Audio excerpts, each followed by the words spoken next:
Big fish catching. आज की कहानी आनंदपुर नाम के एक गांव की है।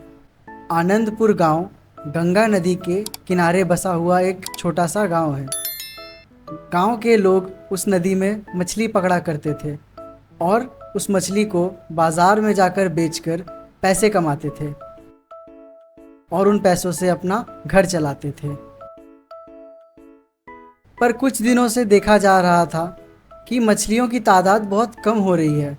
शिकार में उतनी मछली नहीं पकड़ पा रहे जितना पहले पकड़ते थे। लोग इससे बहुत चिंतित थे।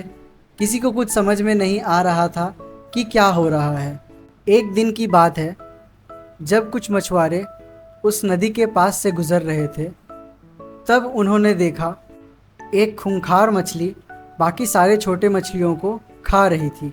ये देखकर एक मछुआरा बोलता है, अरे भाई देखो, ये बड़ी मछली तो सारे छोटे मछलियों को खा जा रही है। शायद इसी कारण से हमें शिकार में कम मछलियाँ मिल रही हैं और तालाब में सारी मछलियाँ ख़त्म हो जा रही है। तो ये देखकर सारे मछुआरे सोचते हैं अब इस मछली का तो कुछ करना पड़ेगा और वो एक बैठक बुलाते हैं। बैठक में गांव के मुखिया जी को भी बुलाया जाता है।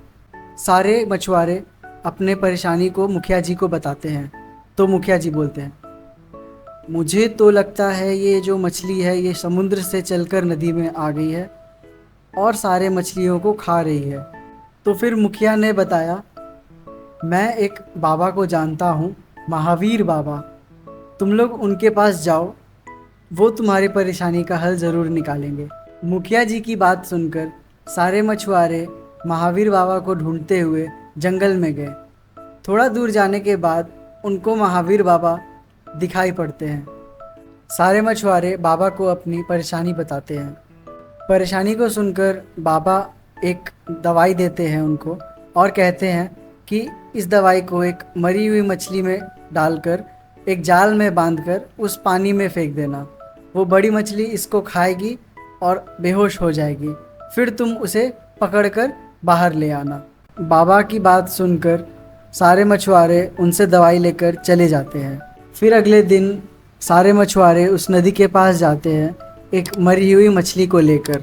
उस मरी हुई मछली में वो लोग दवाई डालते हैं और बाबा के कहे अनुसार उसको एक जाल में बांधकर पानी की ओर फेंकते हैं।